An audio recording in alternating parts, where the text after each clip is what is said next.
A millionaire lost in a poor neighborhood during a cold rain witnesses a heartbreaking scene, a soaked 7-year-old girl begging passers-by for food, cruelly ignored by everyone.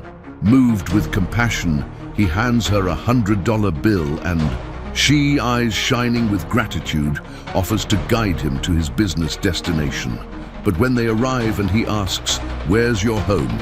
she proudly points to a soaked cardboard box and says, "We're here, uncle."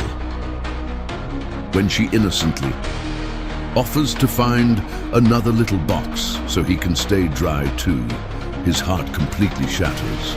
The rain hammered against the windshield of the black Mercedes with an insistence that seemed to echo the growing anxiety in Charles Albright's chest.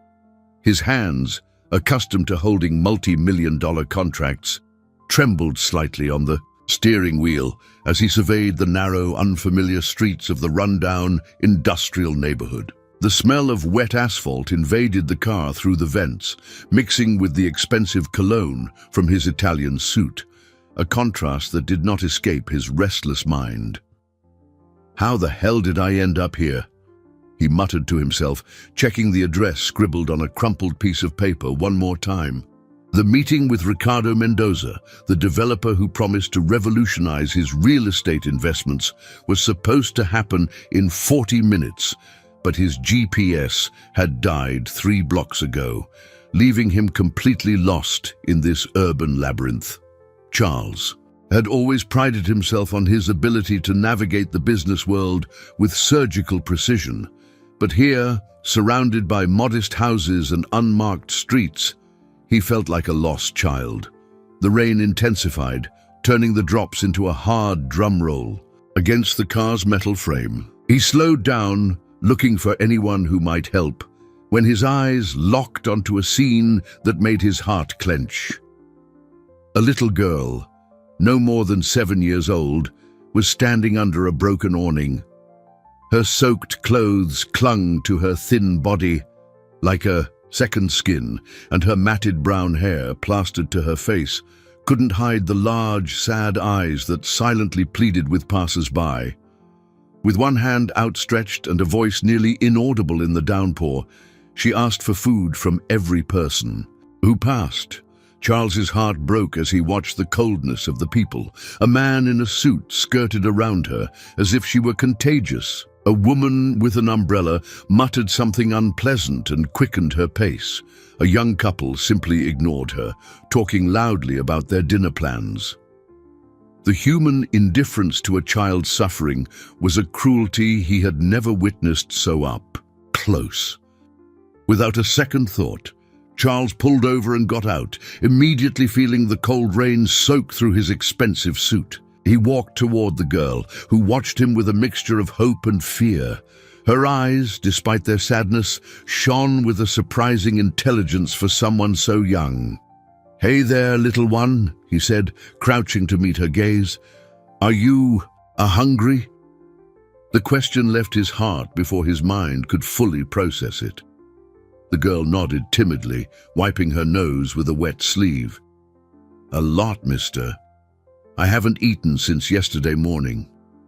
Charles felt a knot in his throat. He pulled a $100 bill from his wallet and handed it to the child, who received it with wide, disbelieving eyes. "Buy plenty of food, okay? And something to keep you warm." "Thank you, mister. Thank you," she exclaimed carefully, tucking the money into a ripped pocket. "You're an angel."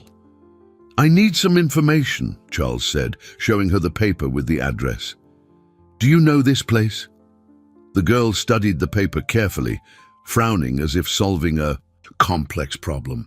When she looked up, there was something different in her expression, a shadow of worry that didn't belong on a child's face. "I know it, mister. It's real close to here." She hesitated for a moment, biting her lower lip.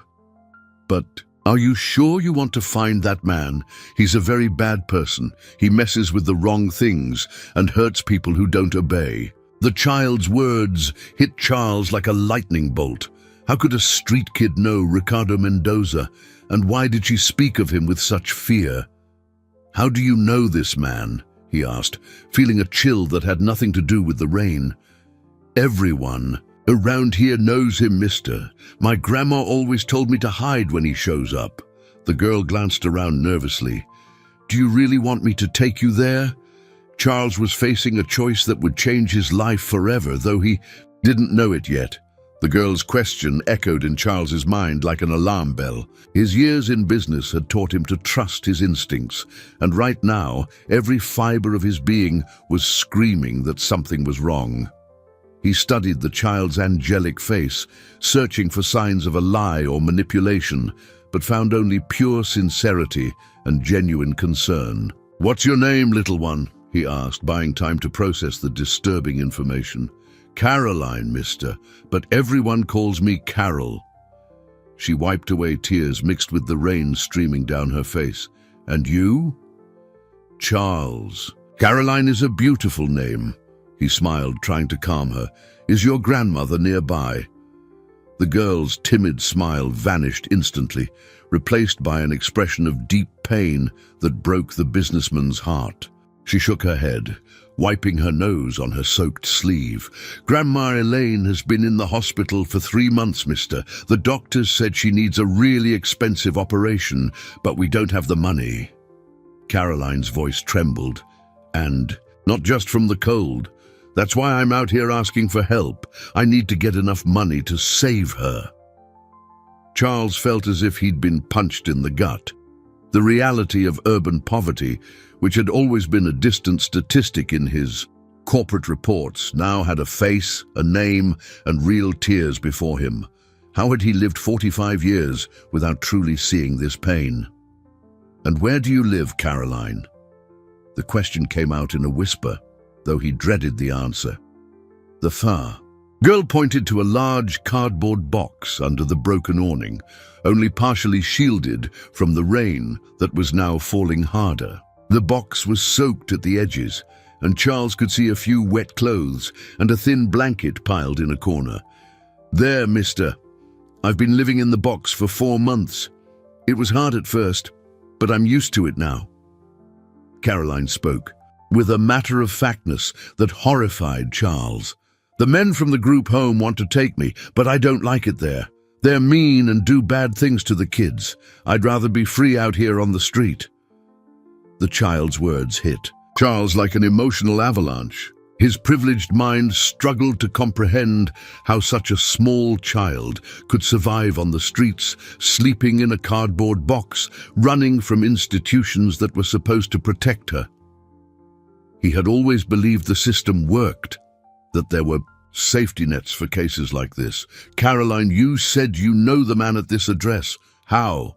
he insisted, showing her the wet paper again.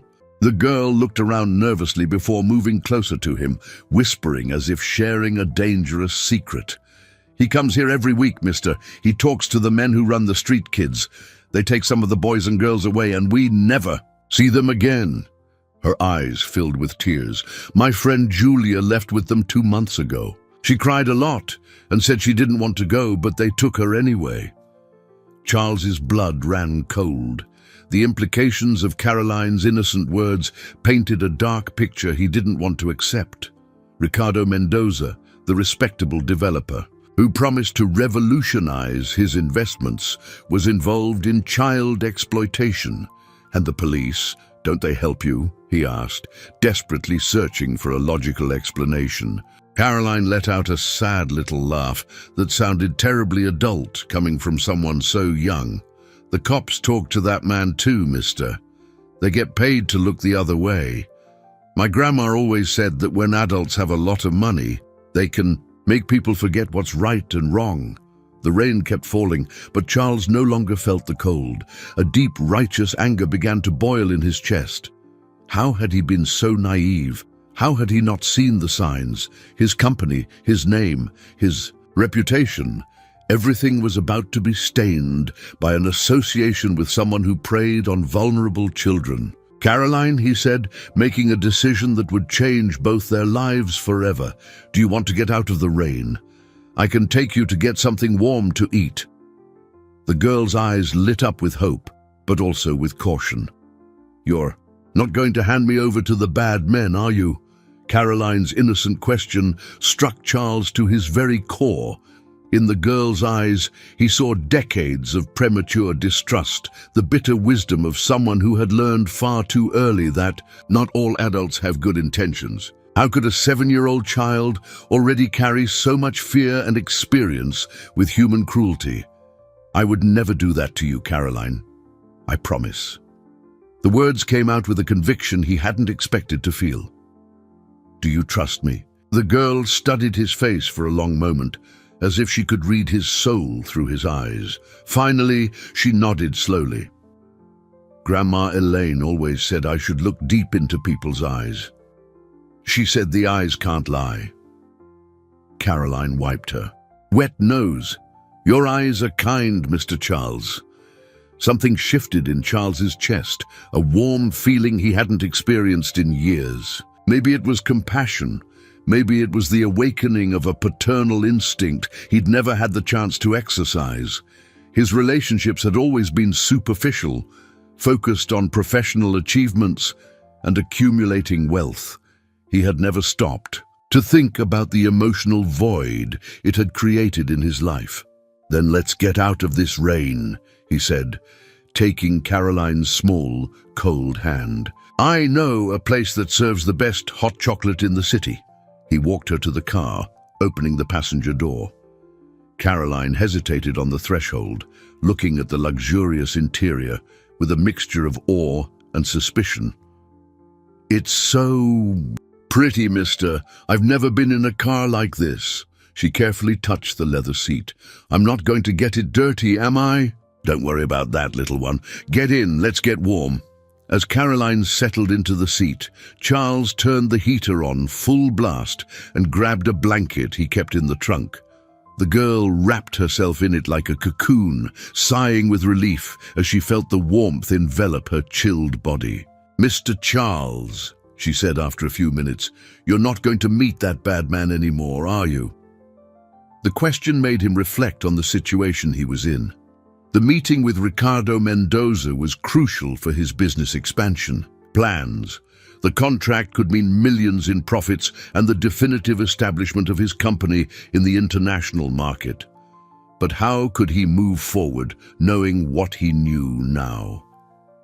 No, Caroline. I'm not going to meet with him. The decision came naturally, without the cold analysis he usually applied to business matters. There are things more important than money. Caroline's eyes lit up. Grandma always said that. She said money can buy food and medicine, but it can't buy family or love. As he drove through the streets toward the city center, Charles couldn't stop thinking about the simple wisdom of this abandoned child. His entire life had been built on the premise that financial success was synonymous with happiness. But here, next to a girl who had nothing but her own dignity, he was beginning to question everything. Caroline, tell me more about your grandmother. What's she like? The girl's face lit up for the first time since they had met. Oh, Mr. Grandma Elaine is the best person in the world. She took care of me since I was a baby, after my mom left. She used to sell sweets in the park and always saved the best one for me. And is she really sick? Yes, mister. She collapsed on the street 3 months ago and hasn't really woken up since. The doctors said it's her heart, that it's very tired.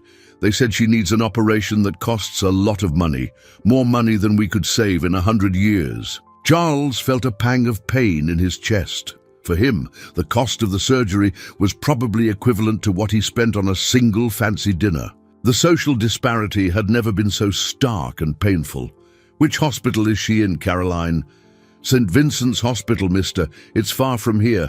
I tried to visit her a few times, but the guards don't let kids in alone, and I don't. Have a grown-up to go with me. When they arrived at the coffee shop, Charles watched Caroline devour a bowl of soup as if it were the last meal of her life. The girl ate slowly, savoring each spoonful, and occasionally tucked a piece of bread into her pocket. For Grandma, she explained, noticing his gaze. When she gets better, I want to give her something nice. In that moment, Charles knew his life had changed forever. There was no going back.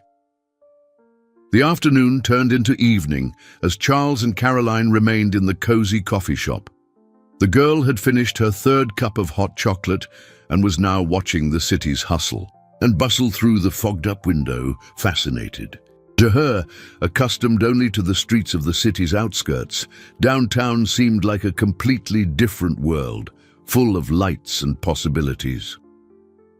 "Mr. Charles," she said, resting her chin on her small hands, "why do some people have so much and others have nothing?" The philosophical question from a 7-year-old left Charles speechless for a moment. How could he explain the complexities of social inequality to someone who lived it every day? "That's a very hard question, Caroline. I think sometimes people forget to take care of each other." He hesitated, searching for simple words. "But you know what I learned today?" "What, mister?" "That meeting you made me remember what's really important in life." Caroline smiled, a genuine smile that completely transformed her tired face. "Grandma always said God puts the right people in our path at the right time. Maybe you're my guardian angel in disguise." As she spoke, Charles's phone buzzed insistently. It was Ricardo Mendoza. The businessman looked at the screen, feeling a mixture of disgust and anger. How had he been so blind? How had he not noticed the signs during the months of negotiation? "Aren't you going to answer, mister?" Caroline asked, noticing his hesitation. "No, I don't want to talk to that person." Charles silenced the phone and put it in his pocket. Caroline, I need to ask you something important. Do you have a safe place to sleep tonight?" The girl looked down, nervously fidgeting with the edge of the blanket still wrapped around her. "There's a lady named Mrs. Rosa who sometimes lets me sleep on her porch when it's really cold. But she lives far away, and by the time I get there, sometimes she's already locked up and doesn't hear me." Charles' heart broke all over again. The thought of Caroline returning to that soaked cardboard box, or worse, sleeping in the open on a cold night like this, was intolerable. "What if you came to my house tonight? I have a guest room that's been empty for years. You could take a hot bath, sleep in a real bed." Caroline's eyes widened, but they also filled with tears. "You'd really do that for me, mister, even without knowing me?" "I would, little one. In fact, I am." Charles smiled. "But only if you want to. I don't want you to feel forced." Caroline nodded vigorously, wiping the tears that streamed down her face. "I want to, mister. It's been so long since I slept in a bed. The last time was at Grandma's, before she got sick." During the drive to Charles's mansion, Caroline was silent, absorbing the urban landscape as it gradually shifted from commercial buildings to affluent residential neighborhoods. When they arrived at the electronic gate of his house, she let out a gasp of astonishment. "Wow, mister, it's a palace. Do you live all alone in such a big house?" "I do. It's too big for one person, isn't it?" For the first time, Charles saw his house through someone else's eyes and realized how absurd it was to live alone in so much space. Inside the house, Caroline walked slowly through the rooms, carefully touching the furniture as if it were fragile artwork. In the living room, she stopped in front of a photo of Charles receiving a business award. "You're very important, aren't you, mister?" she asked, impressed. "People say so. But today I discovered that real importance is something else." He knelt beside her. "Come on, I'll show you your room." The guest room was larger than the entire area where Caroline used to live on the street. She walked through the suite, touching everything with reverence. The king-size bed, the silk curtains, the bathroom with its marble tub. "Can I really sleep here, Mr. Charles?" "You can, and tomorrow we're going to take care of some important things." "What things?" she asked, taking off her wet shoes. "First, we're going to visit your grandmother at the hospital. Then we're going to talk to the doctors about her surgery." Caroline ran to him and hugged him tightly, as if he were a father she hadn't seen in a long time. Thank you, mister. Thank you for not abandoning me like everyone else does. In that hug, Charles felt he had found something he hadn't even known he was looking for, a true purpose for his life. The next morning brought a timid sun that struggled to break through the clouds still heavy from the previous day's rain. Charles woke up early as usual, but for the first time in years, he didn't immediately think of spreadsheets or meetings. His thoughts were focused on the girl sleeping in the room next door and the promise he had made the night before. Caroline woke up startled, taking a few seconds to remember where she was. When reality set in, a smile lit up her face. She had slept in a real bed with clean sheets and soft pillows. It was as if she had stepped into a dream she never wanted to end. "Good morning, little one." Charles greeted her when she appeared in the kitchen, still wearing the previous day's clothes, but with her hair combed and her face washed. "Did you sleep well?" "It was the best night of my life, Mr. Charles." Caroline sat at the table, gazing in wonder at the breakfast he had prepared. Fresh bread, fruit, juices, and scrambled eggs. "Is this all for me?" "Of course it is. Eat up because we have a big day ahead of us." While Caroline savored every bite as if it were a royal banquet, Charles explained the plan for the day. First, they would go to the mall to buy her some proper clothes. Then they would head to St. Vincent's Hospital to visit Grandma Elaine. At the mall, Caroline froze in front of the sheer number of options. She had never been in a place like it, with so many stores, lights, and well-dressed people. She held tightly to Charles's hand, afraid of getting lost in this unknown world. "Pick whatever you want, Caroline. You need new clothes." "But it's so expensive, mister. Grandma always said we should only spend money on what we really need." "Your grandmother is a wise woman, but you need clothes, so it's not a waste." Charles smiled. "Besides, I want you to feel pretty and comfortable." Caroline chose only the essentials: 2 simple outfits, new shoes, and a warm coat. She refused to take more despite Charles's insistence. "This is already more than I ever dreamed of having, mister." The drive to the hospital was marked by Caroline's growing anxiety. She hadn't seen her grandmother in almost a week since the last time she had tried to enter the hospital and been stopped by security. Her small hands trembled as she clung to the car seat. "What if Grandma doesn't recognize me, Mr. Charles? What if she's really, really sick?" "It doesn't matter how she is, Caroline. The important thing is that you'll be together again." Charles took her hand, trying to convey a sense of calm. "And we're going to find out exactly what she needs to get better." At the hospital, the receptionist directed them to the 5th floor, the cardiology wing. The hallway was long and cold, with that characteristic hospital smell that made Caroline wrinkle her nose. When they reached room 512, she hesitated at the door. "You can go in, little one. She's waiting for you." Mrs. Elaine was lying in bed, connected to several machines that emitted rhythmic beeps. Despite her pallor and evident fragility, her eyes lit up when she saw Caroline. The girl ran to the bed, careful not to bump into the wires and tubes. "Grandma! Grandma Elaine! I brought help!" Caroline held the elderly woman's hand gently.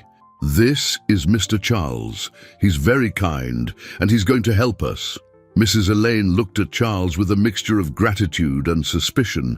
Her eyes, though tired, held the sharpness of someone who had lived a long time and learned to read people. "A pleasure to meet you, Mrs. Elaine. Caroline has told me a lot about you." Charles approached respectfully. "I came to see how I can help." "My granddaughter is all I have in this world, young man. If your intentions are good, may God bless you. If they're not..." Her weak voice carried surprising strength. "A grandmother always knows how to protect her child, even from a hospital bed." The doctor who entered the room interrupted the tense conversation. Dr. Martinez was a middle-aged man with the weary expression of someone who had seen too much suffering. "You must be the one responsible for the patient," he said, addressing Charles. We need to talk about Mrs. Elaine's condition. Is she going to be okay, Doctor? Caroline asked, clutching the doctor's lab coat. Dr. Martinez hesitated, looking from Caroline to Charles, clearly uncomfortable. It's a complex situation, little one. Something in the doctor's tone alerted Charles. There was more to Mrs. Elaine's story than it seemed. Dr. Martinez led Charles into the hallway, leaving Caroline by her grandmother's side. The doctor seemed to carry the weight of information he would rather not share, his eyes avoiding direct contact as he nervously flipped through the medical chart. Mr. he began, waiting for an introduction. Charles Albright, I'm a friend of the family. The hesitation in his own definition surprised him. What was he to Caroline and Mrs. Elaine, a stranger who had appeared less than 24 hours ago, but already felt deeply connected to them both? Mr. Albright, Mrs. Elaine's situation is critical. She does need urgent cardiac surgery, but Dr. Martinez lowered his voice, glancing nervously down the hall. There are some irregularities that concern me. What kind of irregularities? Her admission was paid for by a charitable organization I've never seen before. They cover all the basic costs, but they refuse to authorize the surgery. The doctor paused, as if struggling with how much he should reveal. And there's something else. I get weekly phone calls asking about the patient's granddaughter, asking if she's shown up for a visit. Charles's blood ran cold. Caroline's words about men taking children away echoed in his mind like alarm sirens. Who's making these calls? They claim to be from social services, but something doesn't add up. Real social workers don't ask those kinds of questions over the phone. Dr. Martinez looked directly at Charles for the first time. Mr. Albright, I've worked at this hospital for 15 years. I've seen a lot of strange things, but this case, it has the stench of something very wrong. What do you suspect? I think they're using Mrs. Elaine as bait, keeping her alive, just long enough to lure the girl in, but without actually curing her. The doctor lowered his voice even further, and I'm pretty sure I'm not the only employee here who's received specific instructions about this case. Charles felt a cold rage settle in his chest. The picture was becoming clearer and more terrifying. Ricardo Mendoza and his organization not only exploited street kids, but also used hospitalized family members as a form of emotional blackmail. Doctor, if I wanted to pay for Mrs. Elaine's surgery, could it be done today? Technically, yes, but Dr. Martinez hesitated again. Mr. Albright, if you do this, you'll be interfering with something much bigger and more dangerous. These people don't like it when their plans are disrupted. Leave that to me. How much is the surgery? When Dr. Martinez told him the amount, Charles almost laughed. It was a sum he'd spend without a thought on business dinners. For Mrs. Elaine and Caroline, it represented the difference between life and death, hope and despair. I'll wire the money right now. When can you operate? If all goes well, tomorrow morning. But Mr. Albright, you don't understand. When they find out Mrs. Elaine was operated on without their authorization, they'll come after Caroline. Charles finished the thought, his mind already racing for solutions. That's why she needs to stay hidden until we sort this out. Back in the room, Caroline was humming a soft lullaby to her grandmother, who was smiling weakly. The scene touched Charles's heart deeply. This was what truly mattered in life. Unconditional love, mutual care, a real family. Caroline, he called softly. I need to talk to you and your grandmother about something important. The girl turned, and in her eyes he saw the sharp intelligence he had come to recognize. It's about the bad men, isn't it, Mr. Charles? How did you know? I saw the way the doctor looked around before he talked to you. My grandma taught me to pay attention to how grown-ups act when they're scared. Caroline held her grandmother's hand. They're using Grandma to get me, aren't they? Mrs. Elaine squeezed her granddaughter's hand weakly. "I knew something was wrong, my little one. Nobody pays for an expensive hospital stay just out of kindness." "But that's all about to change," Charles said, kneeling by the bed. "I'm paying for your grandmother's surgery, Caroline. She's going to get well." "And then what?" Mrs. Elaine asked, her eyes fixed on Charles. "What happens to my granddaughter when they find out their plans have been ruined?" The question hung in the air like a dark omen. Mrs. Elaine's surgery was scheduled for 6 the next morning. Charles had been up all night, drawing up plans to protect Caroline while she slept peacefully in the guest room. For the first time in his life, he felt truly responsible for another person, and the weight of that responsibility was both terrifying and gratifying. At 5:30 in the morning, he was helping Caroline get dressed when the house's intercom buzzed insistently. No visitors were expected at this hour, and a shiver ran down his spine as he imagined who it could be. "Stay here in the room, Caroline. Don't come out for any reason, understand?" His voice tried to sound calm, but the girl, with her sharp perception, immediately caught the tension. "It's them, isn't it, Mr. Charles?" she asked, her eyes filling with fear. "They found out where I am." Before he could answer, the sound of shattering glass echoed from downstairs. These weren't polite visitors ringing the intercom. Someone had broken into his house. "Come on, quick!" Charles scooped Caroline into his arms and ran to his own bedroom, which had an exit to a balcony with an emergency ladder. "We have to get out of here now." As they climbed down the ladder, Caroline whispered in his ear, "Mister, I know something they don't know I know." "What's that, little one?" "Yesterday, when we got home, I saw a car just like the one that's always near Grandma's hospital. They were already following us." The revelation hit Charles like a bolt of lightning. If they had been watched since yesterday, it meant his decision to pay for the surgery had been discovered very quickly. Someone at the hospital was feeding the criminals information about their every move. They reached the car in the garage undetected, but when Charles tried to start the engine, nothing happened. Someone had sabotaged the vehicle. They were trapped. "Mr. Charles Albright," a familiar voice echoed through the garage. Ricardo Mendoza emerged from the shadows, flanked by 2 large men in dark suits. "What an unpleasant surprise to find you here with our little Caroline." "I knew you were bad." Caroline hid behind Charles, but her voice held a courage that impressed everyone present. "My grandma always said bad people have cold eyes, and yours are like ice." Mendoza laughed, an ugly sound that ricocheted through the garage. "The girl is smart.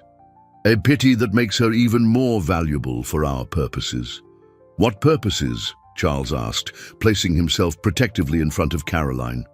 "Oh, my dear Charles, did you really think our meeting yesterday was about real estate?" Mendoza approached slowly. "It was about something far more profitable. Smart children like Caroline are perfect for our business of special adoptions."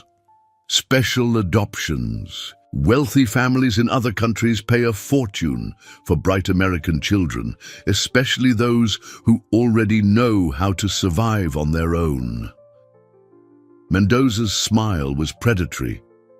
Caroline would be perfect for a family in Asia with specific needs. The horror of the situation hit Charles full force. This wasn't just local exploitation, it was international human trafficking, and he had inadvertently stumbled into the middle of an operation that likely moved millions of dollars. "But you've complicated our plans, Charles. First you cancelled our meeting, then you interfered at the hospital. That was very reckless." "Leave Mr. Charles alone," Caroline yelled, stepping out from behind him. "He was just trying to help. You're the bad guys." "Actually, my dear, your Mr. Charles is going to help us now," Mendoza signaled to his goons. "You see, Charles, your company has a sterling reputation and the international connections we need to expand our business. You can choose. Be our willing partner or what? Or watch Caroline disappear forever while you face charges of kidnapping and child endangerment. We have very convincing evidence that you took a child off the street and kept her in your home. Without legal authorization, Charles saw the perfect trap. They had turned his compassion into a weapon against him. Any attempt to expose the organization would be neutralized by the fabricated evidence of his own crimes. You have until tomorrow to decide, Charles. The grandmother's surgery will be cancelled, of course, and Caroline will return to where she belongs, under our protection. I'll never go with you, Caroline shouted. I'd rather live on the street forever. Oh, my dear, Mendoza crouched to her level. You don't have a choice. Neither of you do. When the men were gone, leaving Charles and Caroline alone in the garage, the silence was deafening. The raw reality of the situation hung over them like a storm about to break. Mr. Charles, Caroline whispered, are we going to be able to save Grandma? Looking into those trusting eyes, Charles knew he had only one choice to make: fight. In the hours that followed the invasion, Charles turned his house into a makeshift fortress. He locked all the doors, drew the curtains, and activated the most advanced security system money could buy. But he knew it was only a temporary measure. Mendoza and his organization had resources and connections that made any conventional hiding place useless. Caroline sat on the living room sofa, watching Charles pace like a caged animal. Despite the fear evident in her eyes, the girl maintained a surprising calm for someone her age. Mr. Charles, she said finally, stop walking. You're making me dizzy. Sorry, little one, I'm trying to think of a way out of this. He sat beside her, running his hands through his hair in despair. How could I have been so naive? How did I not see it was a trap? Grandma always said that good people can't imagine how bad people think. That's not a flaw, mister. It's because you have a clean heart. Caroline's simple wisdom once again struck a deep chord with Charles. How could a child who had lived on the streets maintain such purity of spirit? Caroline, I need to tell you something. Last night, they looked up this Ricardo Mendoza online. Charles hesitated, not wanting to frighten her more than she already was. He's not just a local criminal. He has international connections, shell companies in several countries. That's why he wants to use your company, right? Caroline interrupted, showing an understanding of the situation that surprised him. People like him need people like you to look respectable. Exactly. And if I don't cooperate, they'll hurt Grandma and me, Caroline finished, the sentence without emotion, as if simply stating a fact. But Mr. Charles, I have an idea. What kind of idea? On the streets, you learn that sometimes the only way to beat someone stronger is to use their own strength against them. Caroline stood up, walking to the window. What if we make them think they've won? Charles frowned, trying to follow the girl's reasoning. What do you mean? What if you pretend you're going to be their partner? They'll let their guard down, and we could find out everything about the organization. Caroline turned to him, her eyes shining with an intelligence that had long since surpassed her chronological age. On the street, I'd always pretend I was going to obey the bad men, but really I was paying attention to everything so I could escape later. Caroline's suggestion was risky, but it had a perverse logic that made sense. If Charles feigned cooperation, he could gain access to the organization's inner workings and potentially find the evidence to destroy it. It's too dangerous, Caroline. If they suspect anything, they won't if we do it right. The girl sat next to him again. Mister, you know important people, right? Cops, judges, people like that? A few, yes. Why? Because we're going to need real help when the time comes. People who can't be bought like the cops in my neighborhood. Charles realized Caroline was right. His network of business contacts included some people in positions of power whom he believed to be incorruptible. It might be possible to mount an operation to expose Mendoza, but he would have to be extremely careful. And there's one more thing, Mr. Charles. Caroline lowered her voice, as if sharing a secret. I know where they keep the other kids. How do you know that? Because my friend Julia, the one they took, managed to get a message to me before she disappeared. She wrote it on a little piece of paper and threw it out the window when they drove past the park where I used to stay. Caroline ran to the bedroom and came back with a small, crumpled piece of paper she had kept in the pocket of her old clothes. Carefully, she smoothed it out on the coffee table. The childish handwriting was faded but still legible. Carol, blue warehouse near the abandoned factory. Lots of kids, help me. She's asking for help, Charles murmured, feeling the weight of responsibility grow even heavier. This isn't just about you and your grandmother, Caroline. There are other children suffering. I know, mister. That's why we have to be brave and smart at the same time. Caroline carefully folded the paper. Julia trusted me. I can't abandon her or the others. At that moment, Charles's phone rang. It was Mendoza. So, my dear Charles, have you considered my proposal? Charles looked at Caroline, who nodded encouragingly. I'm willing to talk, but I have conditions. Ah, how interesting. And what might those be? I want to see the kind of operation you're running. If I'm going to risk my reputation, I need to know exactly what I'm getting into. There was a pause on the other end of the line. Very sensible of you. Tomorrow night at 8. I'll send the address. When he hung up, Charles felt as if he had just signed a pact with the devil. But looking at Caroline, he knew he had no other choice. The war had begun. The address Mendoza sent led to an industrial warehouse in the Port District, an area known for its lack of police presence and abundance of questionable activities. Charles drove in silence, his fingers drumming nervously on the steering wheel as he mentally rehearsed the plan he and Caroline had devised. Caroline was hidden on the back floor, covered by a dark blanket. The plan was risky. She would secretly enter the facility to locate the other children, while Charles kept Mendoza busy with the fake negotiations. It was a plan that hinged on the courage and intelligence of a 7-year-old girl, and that terrified. Charles, remember the rules, Caroline, he whispered, checking the rearview mirror. I stay hidden, I watch everything, I don't make a sound, and if anything goes wrong, I run to the meeting point we picked out. Her voice came muffled from under the blanket. Mr. Charles, what if they figure you out? They won't. I'm going to give the performance of a lifetime.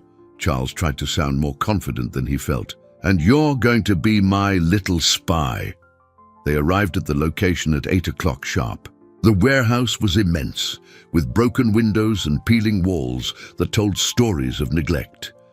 Several expensive cars were parked outside, suggesting the meeting involved more people than just Mendoza.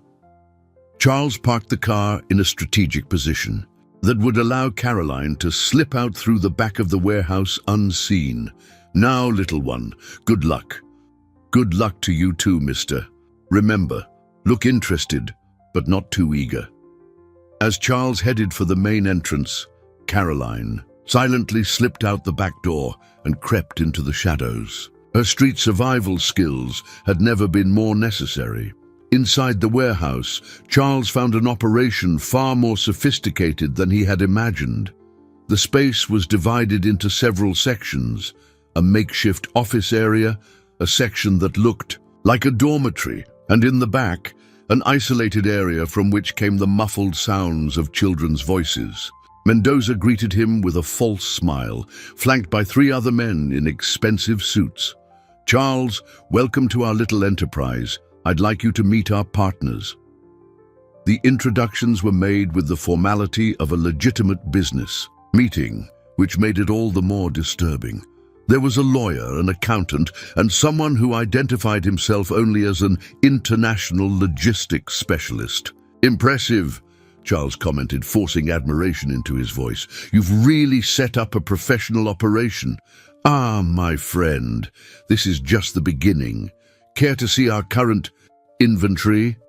Charles felt his stomach churn at the word inventory, but he nodded.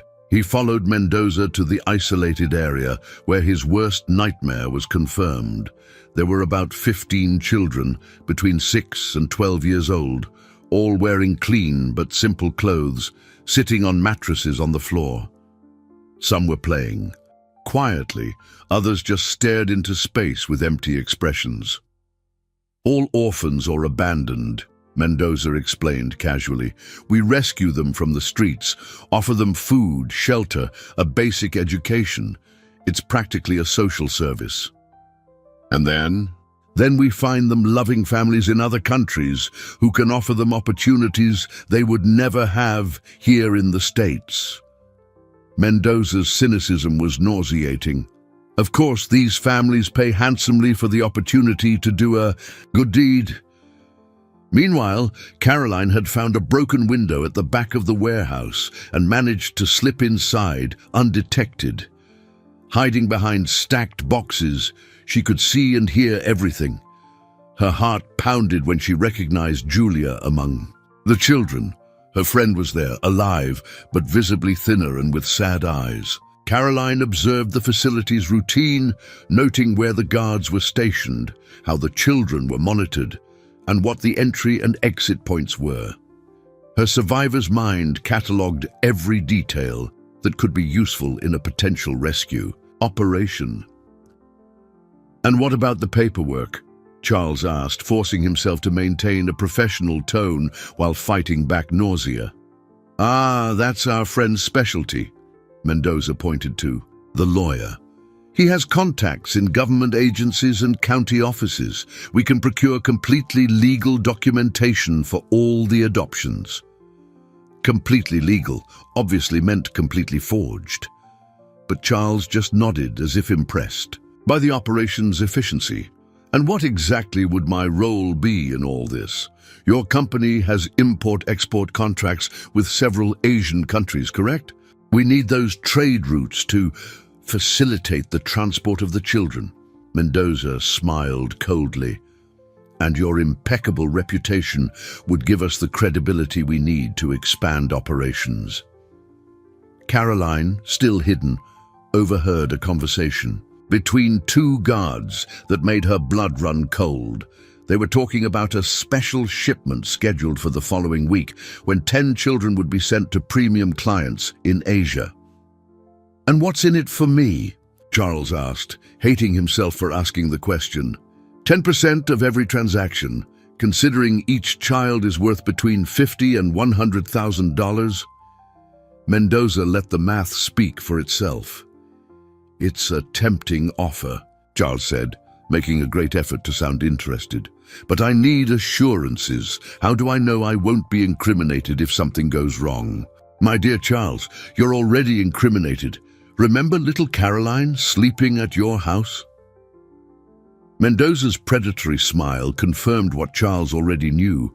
There was no easy way out of this situation. Caroline remained hidden for another 20 minutes, absorbing every detail of the criminal operation. She observed the guards' schedules, the children's routine, and most importantly, discovered where the keys to the transport vehicles were kept. Her young mind, sharpened by the need to survive, mentally drafted a complete map of the location. Meanwhile, Charles continued his performance, feigning growing interest in the proposal. "Mendoza, I appreciate the confidence, but I need to better understand the logistics. How do you ensure the children arrive at their destinations in good condition?" That's the most delicate part. Mendoza led Charles to another section of the warehouse where there was a kind of makeshift infirmary. "We have basic medical care, medication to keep the children calm during long journeys, and of course, behavioral training." Behavioral training. They need to learn to behave properly for their new families. Some arrive here very rebellious, accustomed to the freedom of the streets. Mendoza's casual tone as he spoke of breaking the children's spirits made Charles clench his fists discreetly. "But our methods are very effective." Caroline, still hidden, saw Julia being led by a man to the infirmary. Her friend seemed sedated, walking with slow movements and a vacant gaze. The sight made her understand with horror what medication to keep the children calm meant. "And how long does this training take?" Charles asked, struggling to keep his voice neutral. "Depends on the child. Some adapt in a few weeks, others—" Mendoza shrugged. "Well, not all are suitable for all types of clients. We have different categories of adoptive families with different needs." The subtext in Mendoza's words was clear and repugnant. Charles realized he was dealing with something far worse than simple human trafficking. It was an operation that categorized children as commodities to satisfy the most sordid desires of wealthy people around the world. Caroline managed to get closer to the area where Julia had been taken. Through a crack in the wall, she saw her friend lying on a cot, clearly under the influence of drugs. A man in a white lab coat was making notes on a clipboard, treating the girl like an object being prepared for sale. "Julia," Caroline whispered, almost inaudibly. To her surprise, Julia turned her head slightly toward the voice. Her eyes were glazed over, but there was still a flicker of recognition. "Carol?" Julia murmured, fighting the effects of the medication. You came for me?" "I'm going to get you out of here, Ju. I'm going to get all of you out," Caroline promised, feeling tears burn her eyes. "Just hang on, okay?" At that moment, Caroline heard footsteps approaching. She quickly hid behind a stack of medical equipment, watching two men enter the infirmary. "The girl is responding well to the new protocol," said the man in the lab coat. "She'll be ready for shipment next week." "Excellent. The Asian client pays extra for children of this specific age." The other man checked something on a tablet. "And what about the old woman's surgery at the hospital?" "Cancelled, as ordered. The doctor received his instructions." Caroline felt her world crumble around her. Grandma Elaine's surgery had been cancelled. All her efforts, all the hope she had placed in Charles, it had all been for nothing. Meanwhile, in the main area of the warehouse, Mendoza was concluding his presentation to Charles. "So, my friend, are you convinced of the viability of our enterprise?" "Very impressed," Charles lied, feeling physically ill. "When would our partnership begin?" "Immediately. In fact, we have a special shipment next week that would be perfect for testing our collaboration." Mendoza smiled maliciously. "And little Caroline would be an excellent addition to that cargo." "Caroline? Come now, you didn't think you could just keep her forever, did you? She's already caused enough trouble. It's time she became productive." Mendoza's mask of civility fell away completely, revealing the calculating coldness behind the entire operation. Caroline wasn't just a potential victim. She was a commodity he planned to sell, regardless of Charles's cooperation. "I see," Charles said, forcing a smile. "When do you need a final answer?" "By noon tomorrow. After that, we'll proceed with or without your cooperation. But of course, it would be much more convenient for everyone if you were reasonable." As Charles prepared to leave, Caroline found a moment to escape the warehouse. She ran silently to the car, where she hid again on the back floor. When Charles got into the vehicle, she was trembling, not from cold, but from rage and determination. "Mr. Charles," she whispered, as soon as they were away from the site. "They cancelled Grandma's surgery."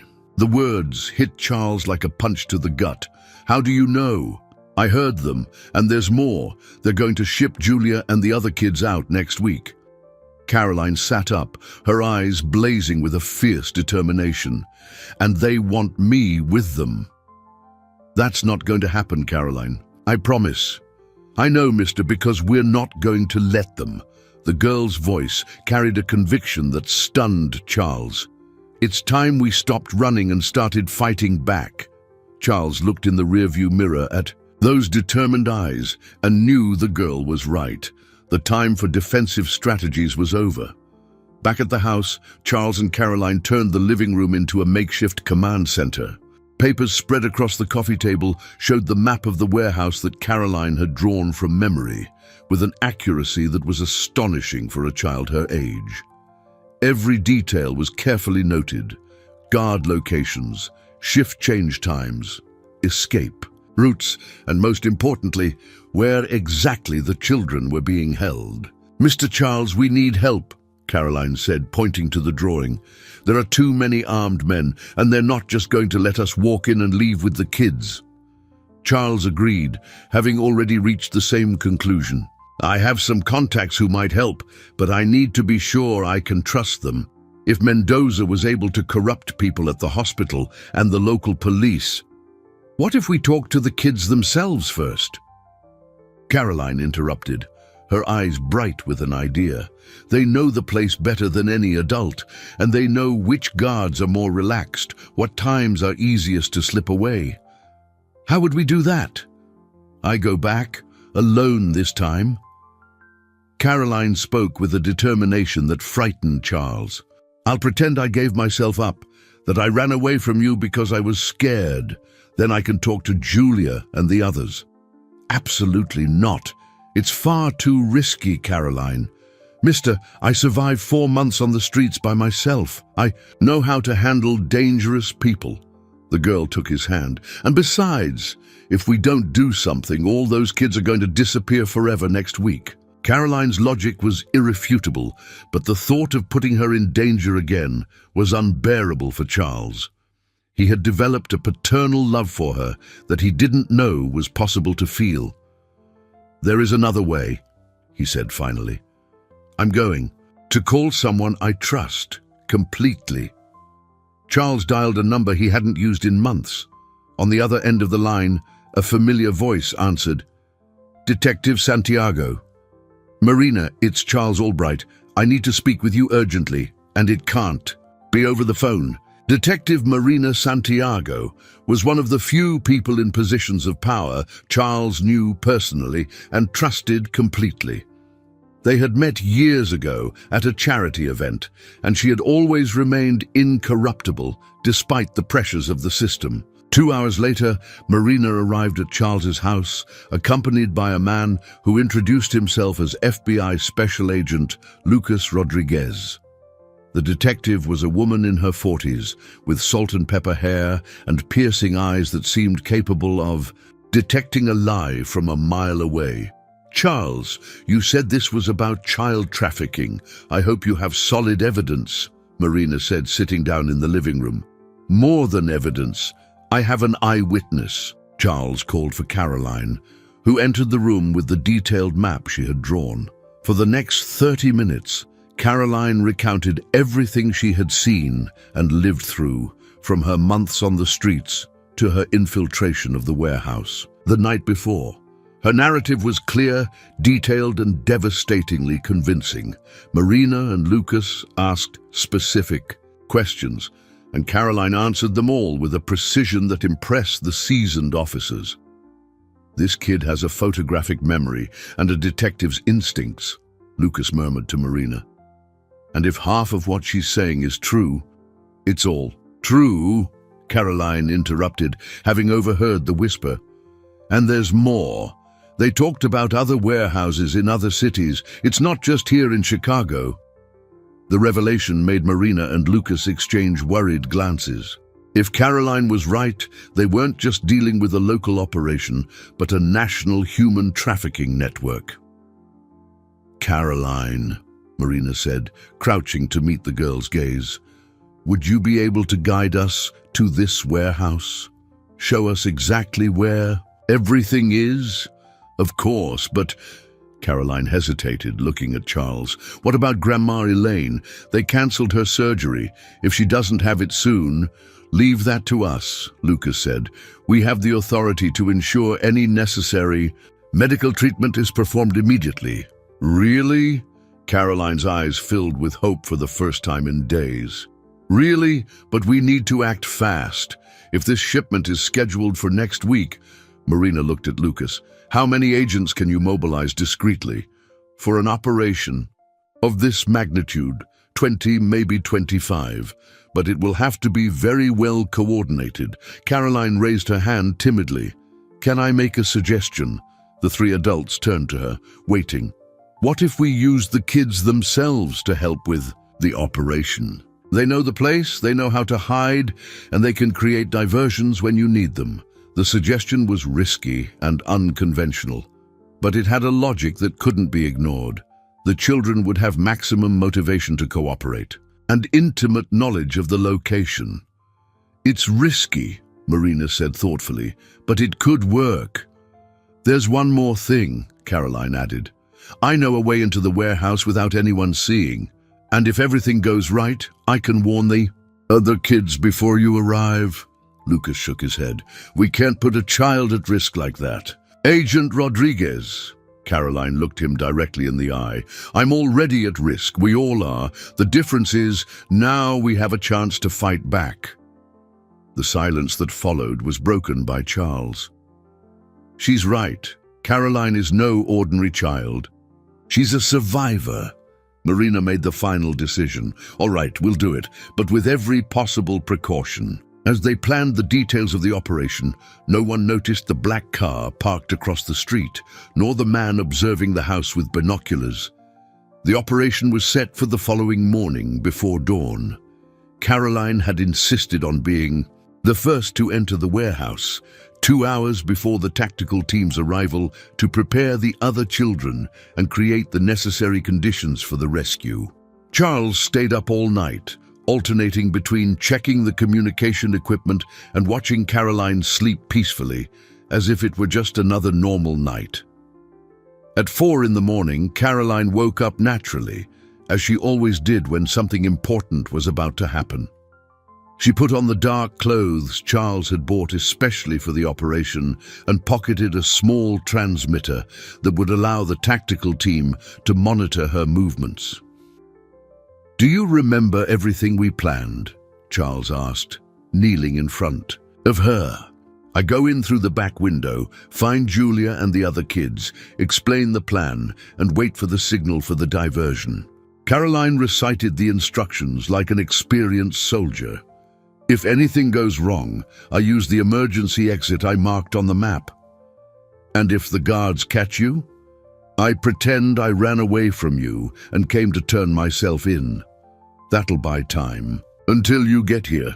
Caroline hugged Charles tightly. Mister, if anything happens to me, nothing is going to happen, Charles interrupted, though his own voice trembled.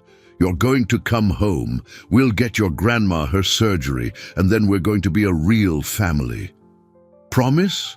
I promise. Marina and Lucas were in position 2 blocks from the warehouse with their teams. The plan was precise. Caroline would enter first to prepare the children, then the tactical team would surround the location while she created an internal diversion that would allow for the simultaneous rescue of all the victims.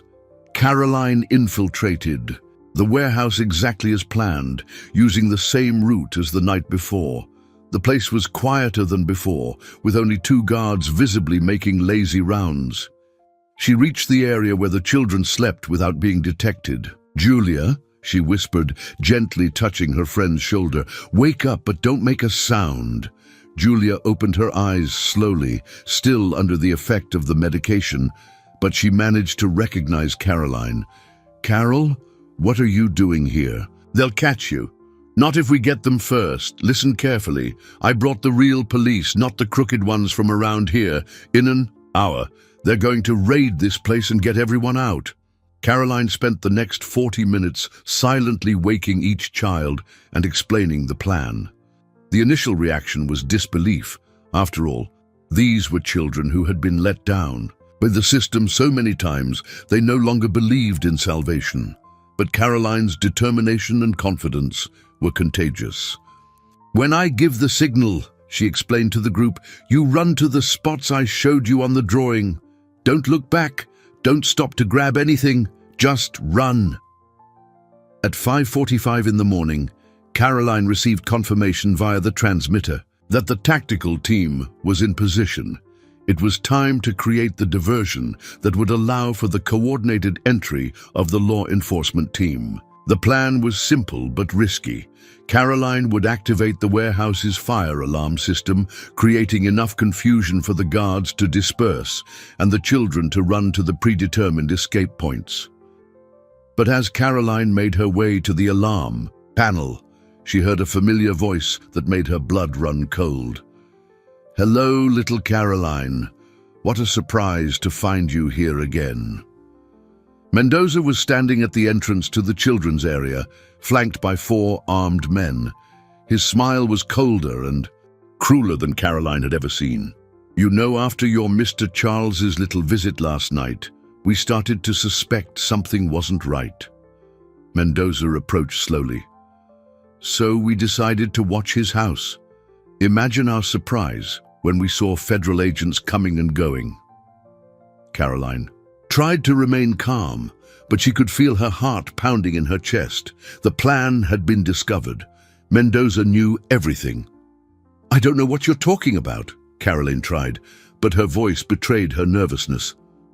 "Oh, my dear, you're too smart for that kind of lie," Mendoza signaled to his men, who began to surround the other children. "In fact, your intelligence is precisely the problem. You've seen too much, you know too much." Through the hidden transmitter, Marina and Lucas heard the entire conversation. The operation was compromised, and Caroline and the other children were in immediate danger. "All units, move in now," Marina ordered over the radio. "The op is compromised. Top priority, safety of the children." In the warehouse, Mendoza continued his sinister monologue. "You've caused a lot of trouble, Caroline. Far more trouble than one child is worth. But don't worry, we've found special clients who pay extra for problematic children." "I'm not going anywhere with you," Caroline shouted, running toward the alarm panel. She managed to activate the system before the men could reach her. Immediately, deafening sirens began to blare, and red lights flooded the warehouse. In the ensuing chaos, the children ran to the escape points as planned, but Caroline couldn't get away. One of Mendoza's men grabbed her by the arm, lifting her off the ground as she kicked and screamed. "Now you're going to pay for all this trouble," Mendoza said, his mask of civility completely gone. It was at that moment that the warehouse doors burst open and the tactical team swarmed the location, with Marina at the front yelling, "FBI, nobody move!" The final confrontation had begun. The shootout that followed lasted only a few minutes, but to Caroline it felt like an eternity. Dangling from the arm of Mendoza's henchman, she watched the police raid with a mixture of terror and hope. Marina led the operation with military precision, while Lucas coordinated the rescue of the children who were running for the predetermined escape points. "Let the girl go!" Marina shouted, her weapon aimed directly at the man holding Caroline. "There's no way out for you!" Mendoza, even cornered, tried one last desperate ploy. "Detective, I believe there's been a misunderstanding. We are a legally chartered charitable organization. These children are in our care by court order." "A forged court order," Lucas retorted, appearing from the opposite side with documents in his hand. "We've already checked. Your entire operation is based on forged paperwork." Caroline seized a moment of the henchman's distraction to bite his hand with all her might. The man yelled in pain and let her go, allowing her to run toward Marina. Immediately, 3 officers surrounded the criminal, who surrendered without a fight. "It's okay, little warrior," Marina said, giving Caroline a protective hug. "You were very brave." "Did the other kids get out?" Caroline asked, still trembling with adrenaline. "All of them. They're all safe, thanks to your plan." Marina smiled with pride. "Now it's our turn to take care of you." Mendoza was arrested along with his accomplices, but even in handcuffs, he maintained an arrogant smirk. "You have no idea the size of the operation you're trying to dismantle. We are just a small part of something much bigger." "Maybe," Lucas said, approaching him, "but every tall building crumbles when you remove the right foundations." As the criminals were led away, Caroline had an emotional reunion with Julia and the other children. Despite the trauma they had endured, they all showed impressive resilience and infinite gratitude for their newfound freedom. "Carol, you're the bravest kid I know," Julia said, hugging her friend. "You really saved us." "We saved ourselves, Ju, together." Caroline smiled, but her thoughts were already on another urgent concern. "Mr. Charles, what about Grandma Elaine?" Charles, who had arrived on the scene as soon as the operation was complete, hugged Caroline as if he hadn't seen her in years. "It's all taken care of, little one. Your grandmother's surgery has been rescheduled for today. The best cardiologists in Chicago are already getting everything ready." "Really? Really? And do you know the first thing she said when she heard you were safe?" Charles smiled. That she was proud to have such a brave granddaughter. In the weeks that followed, the rescue operation gained national attention. The human trafficking network run by Mendoza was completely dismantled, resulting in the arrest of dozens of criminals and the liberation of more than 60 children across the country. Caroline became a little national hero, but she preferred the tranquility of the new life she was building. Charles had officially started the adoption process, and she finally had what she had always dreamed of, a real family. Mrs. Elaine recovered completely from her heart surgery and now lived in Charles's house, caring for Caroline and helping with the adjustment of the other rescued children who were temporarily staying with the new, improvised family. "You know, Grandma," Caroline said one sunny afternoon as she played in the garden with Julia and two other girls still awaiting placement with adoptive families, "I think everything happened the way it was supposed to." "What do you mean, my little one?" Mrs. Elaine asked, watching the children play. "If I hadn't ended up on the street, I wouldn't have met Mr. Charles. If I hadn't met him, we wouldn't have saved all those kids." Caroline stopped playing and looked thoughtfully at the sky. "Sometimes bad things happen so that very good things can be born." Charles, who was listening to the conversation from the porch, felt his eyes well up. This extraordinary girl had changed not only his life, but also the lives of dozens of other children. She had transformed his individual compassion into a force capable of bringing down an entire criminal organization. "Mr. Charles," Caroline ran to him, "can I ask you a question?" "Of course, little one. Do you regret stopping to help me that rainy day?" Charles scooped her into his arms, looking directly into her bright eyes. "Caroline, that was the best day of my life. It was the day I learned what it really means to be rich." "And what does it mean?" "It means having a family that loves you and people to care for. It means using what you have to protect those in need." He hugged her tightly. "It means having a brave daughter like you." Caroline smiled, finally at peace. The rain that had brought so much suffering had also brought the greatest blessing of their lives. 6 months after that life-altering encounter, in the rain, Caroline was running through the garden of a mansion, transformed into a home. What was once an empty, cold house now overflowed with life, laughter, and love. The walls that once reflected only the echo of lonely footsteps now echoed with children's voices, loving conversations, and the sounds of a real family. The Carolina Albright Foundation had been officially inaugurated the previous week, on the exact spot where the cardboard box that was once the girls' home had stood. The community center was a dream come true, a safe space where vulnerable children received education, food, medical care, and most importantly, love and dignity. "Mr. Charles, come see," Caroline shouted from the center's entrance, where a golden plaque gleamed in the morning sun. "The new sign is here," Charles walked over, reading aloud. "The Carolina Albright Child Protection Center, where every child finds a family." He smiled, running a hand through his adopted daughter's hair. "Do you like the name?" "I love it, but you know what I love more?"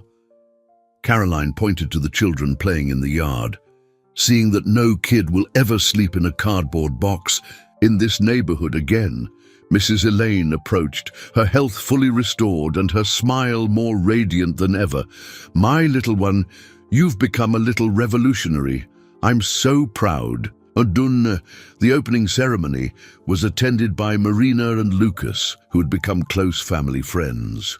The detective had been promoted and now coordinated a national task force against human trafficking, directly inspired by the case Carolyn had helped solve. "You know your work led to the rescue of over 200 children across the country, right?" Marina said during her speech. Caroline proved that courage has no age and that one determined child can move mountains.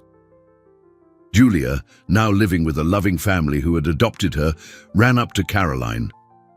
"Carol, remember when you promised me we'd get out of that horrible place?" "I remember." "You kept your promise. And now look." Julia pointed to the center, bustling with activity. "Hundreds of kids are going to have a better chance because of what you did." Caroline looked around, watching the children in art workshops, tutoring sessions, sports activities, and simply being kids in a safe environment.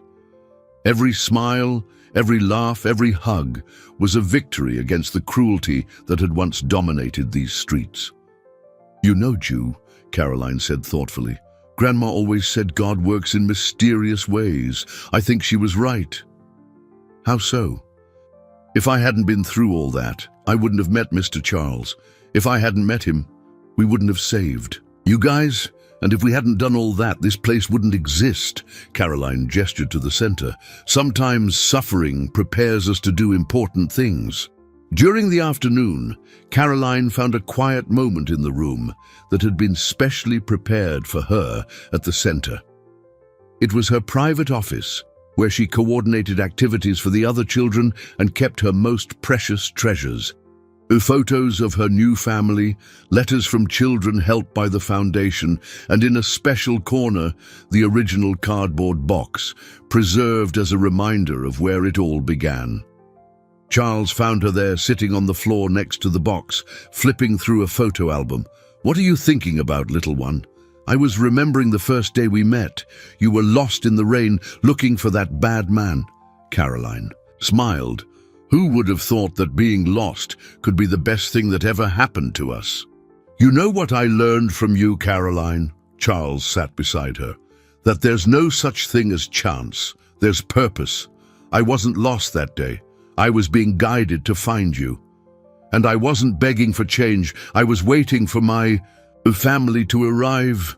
They sat in silence for a few minutes, watching the children play in the yard through the window. It was a heartwarming sight.